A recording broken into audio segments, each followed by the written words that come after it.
블로그를 할 때 가장 어려운 게 어떤 주제로 글을 써야 되는지. 그게 제일 어려운 것 같아요. 주제를 찾는 걸 이제 키워드 글이라고 할게요.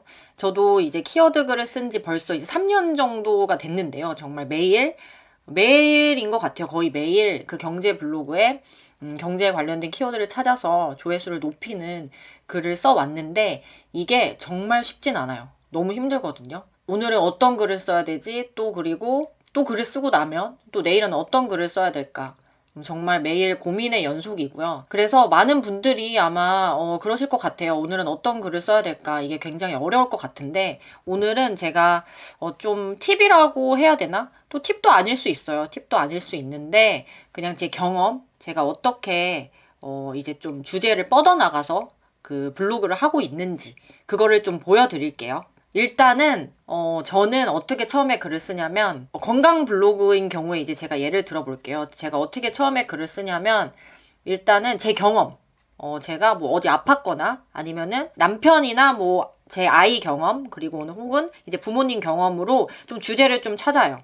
제가 지난번에도 다른 영상에서도 보여드렸듯이 그 건강과 관련된 네이버 카페들 있죠. 거기 카페에도 가입을 해서 좀 사람들이 어떤 주제에 대해서 관심을 갖는지에 대한 좀 서치를 하는 편이에요, 처음에. 근데 가장 좋은 거는 본인의 경험 있죠. 본인의 경험이 있으면 그거에 관련된 주제로 글을 쓰시는 게 제일 좋아요. 만약에 경험이 없다 하시면은 주제를 찾아야겠죠. 그 주제를 찾는 방법은 제가 이제 지난번에 보여드렸다시피 이렇게 웨일창에서 처음에 그 크리에이터 어드바이저 있죠. 크리에이터 어드바이저 좀 보여드릴게요. 이렇게 네이버 모바일 창 이렇게 핸드폰으로 보시면 돼요. 저는 이제 지금 핸드폰을 보여드릴 수 없으니까 이 웨일에서 모바일 창 요게 핸드폰이랑 똑같은 화면이거든요. 여기서 이제 블로그 들어가셔가지고 이게 내 블로그 들어가신 다음에 여기 통계 있잖아요. 통계 들어가셔가지고 여기 크리에이터 어드바이저 있어요. 크리에이터 어드바이저에서 트렌드 들어가시면은 각 주제별로 인기 유입 검색어를 볼 수 있거든요. 그래서 보시면은 이제 만약에 건강의학이라고 하면은 일본 전염병, 8호 곡물 뭐 이런 거 있죠. 마그네슘 밀크 시슬. 요런 주제가 이제 사람들이 많이 검색하는 그 키워드라고 보시면 돼요. 그래서 요 키워드로 이제 좀 꼬리 키워드를 찾아가지고 요거 블로그 지수 낮으신 분들은 요 키워드 쓰시면 안 돼요. 일본 전염병이라고 이제 포스팅 제목을 넣고 쓰시면은 그 블로그 지수가 높으신 분들이 많이 쓰시기 때문에 우리는 일본 전염병 말고 일본 전염병 제가 지난번에 보여드렸죠. 요런 이제 연관 키워드 요런 데에서 좀 경쟁도가 낮은 거를 찾으셔야 돼요. 제목으로. 요렇게 찾는 방법이 일단 있는데 예를 들어볼게요. 제 친구 중에 얼마 전에 대상포진에 걸렸다고 이제 한 친구가 있었어요. 근데 갑자기 이제 어떤 건강 주제로 글을 써야지 하다가 그 대상포진이라는 주제가 생각이 난 거예요. 그러면 내가 이제 어떤 작업을 해줘야 되냐면 이 두리뭉실한 내 머릿속에서 이 주제에 대해서 글을 쓰고 싶다라는 두리뭉실한 약간 아이디어가 있잖아요. 그 아이디어를 구체화시키는 작업을 해줘야 되거든요. 어떤 말이냐면 내 머릿속에서 나 오늘 좀 감기에 대한 글을 쓰고 싶다. 아니면은 뭐 오메가3에 대한 글을 쓰고 싶다. 약간 이런 큰 주제가 있을 수 있잖아요. 제가 방금 대상포진을 생각한 것처럼.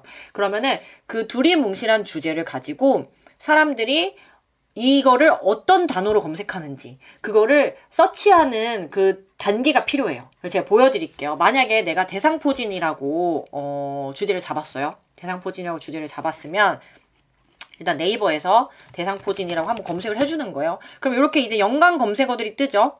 대상포진 증상, 대상포진 전염성, 대상포진 병원 감염 뭐 이런 식으로 그런 검색어가 이렇게 쭉 틀 텐데 제가 웨어이즈 포스트에서 한번 검색량을 확인을 해봐요. 대상포진이라고 이렇게 검색을 해보면은 키워드 마스터에 들어가가지고 대상포진이라고 이렇게 검색을 해요.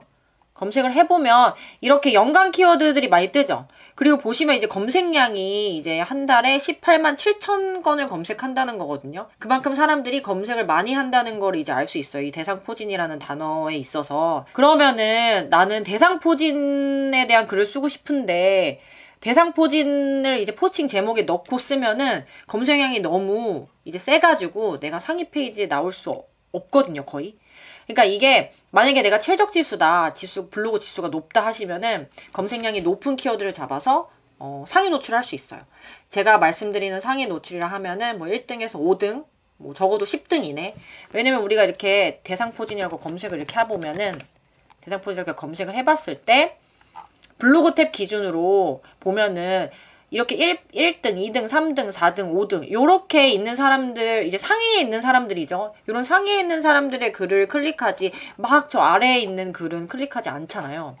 그래서 이 상위 노출할 수 있는 우리는 키워드를 찾는 게 제일 중요하거든요. 그 방법이 이제 Where is Post에서 이렇게 관련 키워드들 하나씩 검색량 눌러가지고 내 블로그 지수에 맞는 검색량을 찾아서 글을 써주시는 거고요. 그리고 또 하나의 방법은 뭐냐면 제가 스마트 블록을 말씀드렸을 거예요. 그 다른 영상에서. 근데 이 네이버에서 스마트 블록이라는 걸 만들었거든요. 스마트 블록이 뭐냐면 이렇게 대상 포진이라고 검색을 했을 때 뭐 FAQ, 뭐 질문 있고 뭐 이런 거 있는데 여기 대상 포진 인기 주제 있죠. 대상 포진 인기 주제로 이제 네이버에서 사람들이 많이 검색하는 단어를 여기에 이제 좀 정리해 둔 거예요. 정리해 뒀다고 보시면 되거든요. 그러면은 내가 여기에서 이제 아이디어를 얻는 거죠. 아, 나는 머릿속으로 오늘은 대상포진에 대한 글을 쓰고 싶은데 제목을 어떻게 잡아야 될까? 이렇게 생각하시는 분들 많잖아요.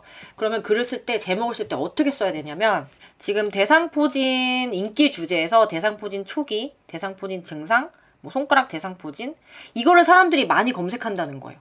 그래서 이렇게 블록식으로 만들어뒀다 해서 스마트 블록이거든요. 보시면은 대상포진 초기라고 아까 위에 있었죠? 대상포진 초기라는 그 키워드가 있었죠? 대상포진 초기에 대해서 3등까지의 이제 블로거들을 보여줘요.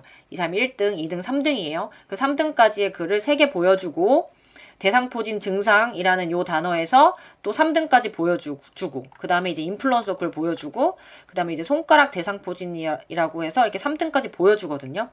이게 생긴 지가 얼마 안 됐는데 이 생기고 나서 좋은 점은 블로그 지수가 낮으신 분들이 좀 조회수를 먹을 수 있다는 장점이 있어요. 예전에는 왜냐면 이 스마트 블록이 없고 그냥 대상포진이라고 검색을 했을 때 그냥 블로거 1등, 2등, 3등, 4등, 5등 이렇게 보여줬거든요. 근데 지금은 이렇게 스마트 블록이 생겨서 각 주제별로 좀 이렇게 문단을 나눴다고 보시면 돼요. 그래서 이제 나는 전략을 어떻게 쓰셔야 되냐면 이 대상포진 초기, 이 대상포진 증상, 이 손가락 대상포진이라는 단어를 이 제목에 넣으셔야 돼요. 요게 스마트 블록을 잡는 팁이거든요. 볼게요. 대상포진 초기 한번 눌러볼게요. 대상포진 초기 누르면은 보시면은 대상포진 초기 다 제목에 초기 들어가 있어요. 대상포진 초기. 이 공통점을 좀 확인하실 수 있을 거예요. 대상포진 초기. 대상포진 초기 있고 그리고 또 하나 볼게요. 손가락 대상포진. 그러면은 손가락 대상포진. 손가락 대상포진. 손가락 대상포진 있죠.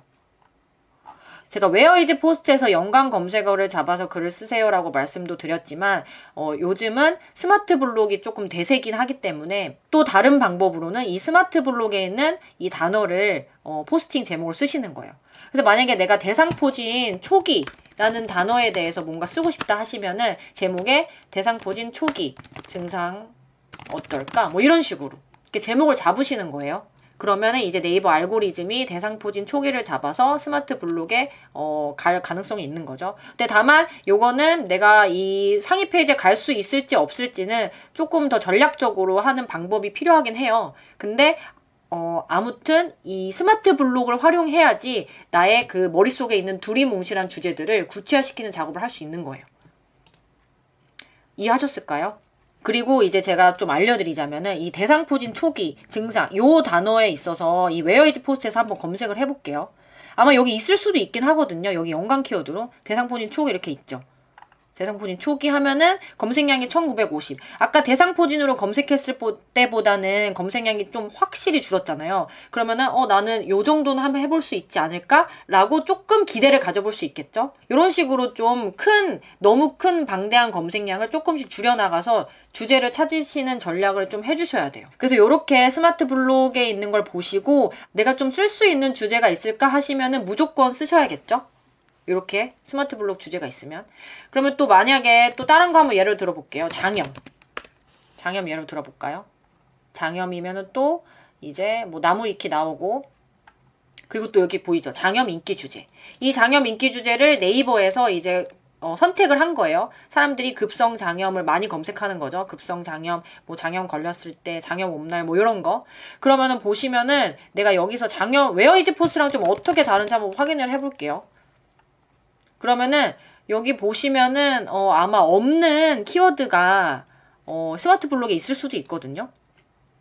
장염 없나요? 요거 있을까요? 장염 없나요? 장염 없나요? 아까 보였던 것 같은데 장염 없나요? 장염 없나요가 없네요. 그러면은 이제 검색량 한번 볼까요? 장염 없나요? 장염 없나요? 있네요. 3040 있죠. 그래서 where is post에는 이제 없는 그런 연관 단어들을 스마트 블록에서 또 찾을 수 있어요. 아셨을까요? 그래서 이제 주제를 이제 포스팅 제목을 적으실 때 요거를 꼭 좀 확인을 해 보시고 포스팅 제목을 선정하시는 게 좋아요. 나는 장염에 대한 글을 쓰고 싶은데 그냥 오늘 장염 걸림 이런 거 쓰면은 사실 이 네이버 상위 페이지에 뜰 가능성이 좀 적고 이 방문자 수도 적고 조회수도 적을 가능성이 높거든요. 이 네이버는 검색을 반영한 플랫폼이기 때문에 내가 조회수를 높이고 또 방문자를 높이고 싶다면 요런 전략을 좀 써주셔야 돼요. 그래서 요 스마트 블록에 있는 주제 한 번씩 보시고 내가 쓸 수 있는 그런 내용이 있다 그러면 여기에서 아이디어를 얻으시는 거예요. 아셨죠? 그러면 이렇게 이제 포스팅 주제를 또 찾는 방법이 있고, 제가 좀 정리를 해드리자면 아까 크리에이터 어드바이저에서 어떤 키워드 찾고, 아니면은 나의 경험이나 뭐 지인의 경험 이런 거 있으면 거기서 또 아이디어를 얻고, 그런 아이디어를 만약에 가졌다 그러면은 그 아이디어를 이제 구체화시키는 작업, 정말 이 내 머릿속에 있는 아이디어를 사람들이 어떤 식으로 검색을 하는지 확인하는 방법을 해주셔야 된다는 거죠. 그리고 전 또 이제 어떻게 찾냐면, 이제 정보성 글을 쓸 때 아무래도 이 네이버에서 사람들이 많이 검색하는 거는 어떤 정보에 대한 그 니즈가 있잖아요. 내가 만약에 대상포진이라고 했을 때도 대상포진에 걸렸으면 어떻게 해야 되는지, 또 이 증상은 어떠한지, 대상포진이란 뭔지 이런 거를 사람들이 많이 검색을 하거든요. 물론 이 대상포진이 걸렸던 사람의 경험도 궁금해하지만 내가 이런 증상이 있는데 이게 대상포진일까? 이런 것도 검색을 많이 해요. 그래서 저는 이제 글을 쓸 때 그 개념에 대한 이게 정의에 대한 것도 이제 많이 써주는 편인데, 그럴 때 저는 이제 구글에서 많이 검색을 해요. 제가 또 어떻게 아이디어를 얻냐면, 만약에 제가 이렇게 대상포진이라고 이제 구글에서 검색을 하잖아요. 그러면은 저는 이제 보통 이런 글들도 많이 보고, 이 병원 글도 많이 보고, 여기 병원 글 많이 보는데, 좀 뉴스를 좀 봐요. 뉴스를 좀 읽어보고, 뉴스 속에 있는 단어에서 좀 아이디어를 얻을 때가 있거든요. 그러면은 보면은 지금 대상포진 무료 예방 접종이라는 좀 기사가 보여요. 그러면 이걸 한번 읽어봐요. 그러면은 대상포진도 예방 접종을 하네? 무료 예방 접종이 있나? 이런 식으로 해서 이 기사를 한번 읽어보죠. 그러면은 그 다음에 이제 웨어 이즈 포스트에 들어가가지고 대상포진 예방 접종이라는 단어가 있나? 한번 보는 거예요. 그러면 대상포진 예방접종도 사람들이 엄청 많이 검색을 하잖아요. 그 다음에 이제 네이버에 들어가서 대상포진 예방접종을 검색을 해봐요. 그럼 분명히 스마트 블록이 있을 거거든요. 저 정도의 검색량은. 그럼 보면은 대상포진 예방접종 지원, 예방접종 요런 거 이제 막 뜨는 거예요. 그러면 여기에 있는 거 중에서 내가 이제 스마트 블록을 잡아야겠다. 이 스마트 블록을 잡아야겠다는 의미가 뭐냐면은, 이 대상포진 예방접종 지원으로 1등, 2등, 3등 안에 들면은 당연히 대상포진 예방접종으로 검색을 한 사람들이 아까 엄청 많았는데 그 중에서 몇 명은 내 글을 읽을 수 있잖아요. 조회수를 높이려는 작전이죠. 다만 요거는 이렇게 지금 주제가 많은데, 오늘은 대상포진 예방접종 지원을 보여주고, 뭐 내일은 대상포진 예방접종 효과를 보여주고, 이런 식으로 좀 돌아가요. 롤링 시스템이라고 표현하면 되려나? 약간 그런 식으로 돌아가기 때문에 이게 딱 대상포진 예방접종 지원만 맨날 이렇게 떠있진 않아요. 여기에 있는 주제가 약간 돌아가면서 보여주거든요. 근데 어쨌거나 내가 여기에 있는 주제를 잡으면, 여기에 있는 주제에서 상위 노출로 잡으면은 내 블로그 방문자가 높아질 가능성이 이제 높은 거죠. 그래서 아까로 돌아가자면은 제가 이렇게 글을 읽다가 좀 이렇게 뉴스 같은 걸 보다가 좀 여기서 좀 아이디어를 얻는 경우가 있거든요. 제가 요거를 미리 봤었는데 대상포진 예방접종에 생백신이랑 사백신이 있는 건가 봐요. 그러면 생백신이랑 사백신이 뭔지 또 요게 이제 좀 궁금하잖아요. 그러면은 또 구글에 이제 검색을 해가지고 구글에 이렇게 또 이제 들어가가지고 생백신에 대해서 또 이제 검색을 해보는 거예요. 아, 생백신도 있구나. 아, 요런 식으로 이제 여기 뉴스에서 생백신, 사백신에 대해서 정리한 글이 있구나. 그럼 여기서 내가 보고 아, 생백신이랑 사백신에 대해서 좀 공부를 하는 거죠. 왜냐면 내가 글을 써야 되니까. 만약에 예방접종이라는 글을 쓸 거면 그 안에 생백신이랑 사백신의 종류가 두 가지가 있는데 이 차이점은 뭐뭐입니다. 그러니까 여러분들은 뭘 맞으시는 게 좋겠죠? 이런 식으로 좀 글을 좀 써주실 수 있잖아요. 그럼 사람들한테도 도움이 될 테니까. 그러면은 생백신의 검색량도 아마 좀 있을 거예요. 생백신 검색량. 이것도 모바일 검색에 어느 정도 있죠. 680 정도 있는데 생백신, 사백신. 생백신, 사백신도 1030 정도 있죠. 그래서 요렇게 이제 뉴스를 보면서 내가 다음에는 이 글을 좀 써봐야겠다. 요런 식으로 아이디어를 좀 얻을 수 있는 것 같아요. 저 같은 경우는. 전 그렇게 이제 글을 쓰거든요. 그러니까 약간 이런 거죠. 오늘은 대상포진 예방접종에 대한 글을 썼어요. 거기에서는 이제 뭐 생백신이랑 사백신에 대한 내용이 간단하게 들어가 있지만 제목으로는 넣진 않는 거죠. 그냥 대상포진, 그냥 대상포진 예방접종 이런 식으로. 예방접종. 이 키워드만 넣는 거죠. 그래서 요거에 대한 글을 오늘 하나 썼어요. 그런데 내가 이제 글을 쓰기 위해서 정보를 찾다 보니까 이 백신, 예방접종 백신의 종류에는 생백신과 사백신이 있나 보다. 그러면 또 나는 생백신과 사백신에 대해서 또 공부를 할 수 있잖아요. 그러면 나는 다음 포스팅은 생백신이랑 사백신에 대해서 글을 써봐야겠다. 이렇게 생각할 수 있잖아요. 제가 아까 말씀드렸다시피 네이버에서 한번 쳐보셔야 돼요. 생백신, 사백신. 사백신 이렇게 쳐보면 이거는 스마트 블록이 없네요. 검색량이 조금 낮아가지고 없을 수 있어요. 생백신, 사백신. 근데 분명히 검색하시는 분들이 있을 거거든요. 아까 웨어이즈 포스트에서 봤듯이 검색량이 이제 1030이나 있기 때문에 검색하시는 분들이 있어서 요거에 대한 글을 써도 괜찮죠. 조회수가 이제 있을 테니까. 요런 식으로 저는 좀 파고파고 든다고 해야 되나? 약간 어떤 느낌이냐면 마인드맵 같은 느낌인 것 같기도 해요. 내가 어떤 키워드를 하나 세팅을 하면 큰 이제 대상포진이라고 세팅을 했을 때 이제 대상포진에도 여러 갈래로 나눠질 거 아니에요. 대상포진 증상도 있고 그리고 대상포진 주사도 있고 대상포진 치료 방법도 있고 이런 식으로 이제 갈래가 나뉘는데 그거를 또 이제 구글에서 검색을 해보고 거기서 또 계속 키워드를 찾아 나가는 거죠. 이런 작업이 좀 필요해요. 블로그를 할 땐. 왜냐면 우리가 글 하나만 쓴다고 블로그가 성장하진 않잖아요.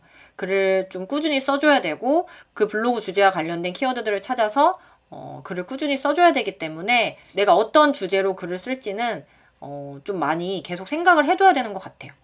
제가 예전에 그 좋아하던 회사 부장님이 한 분 계셨는데 저한테 이런 말씀을 하신 적이 있었어요. 책을 읽으면 그 다음에 읽을 책이 계속 보인다고 하시더라고요.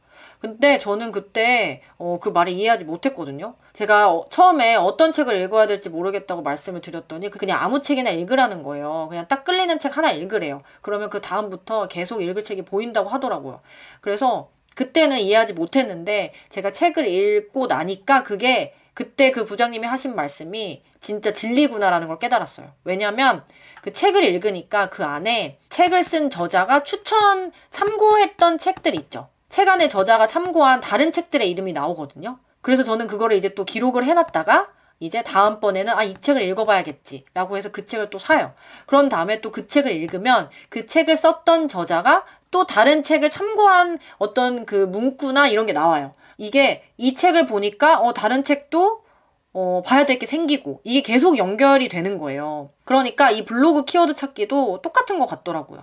이 기사에서 보이는 내용에 이제 백신이 있네. 그러면은 다음번에는 백신에 대한 내용을 좀 써볼까 하고 이제 좀 아이디어를 얻고 또 어떤 기사를 봤더니 비급여에 관련된 내용이 있네. 그러면은 다음 주제는 비급여 주제에 대해 써볼까? 이런 식으로 꼬리에 꼬리를 좀 무는 거죠. 좀 어떤 느낌인지 아셨을까요? 이 블로그를 쓸 때 주제가 너무 어렵고 어떤 주제를 써야 될지 고민이 많으실 것 같아서 오늘 한번 영상을 찍어 봤는데요. 저는 진짜 이렇게 하고요. 건강 블로그를 아이디어를 찾을 때 이렇게 해요. 아마 모든 블로거들의 고민이 오늘은 어떤 포스팅을 쓸까일 것 같은데요. 저도 물론 그렇고요. 그렇기 때문에 제가 오늘 말씀드린 이 방법대로 하시면 조금은 도움이 되지 않을까 싶습니다. 그러면 오늘 영상은 여기까지 마무리하고요. 저는 다음에도 좋은 컨텐츠로 돌아올게요. 건강하고 행복한 하루 보내세요.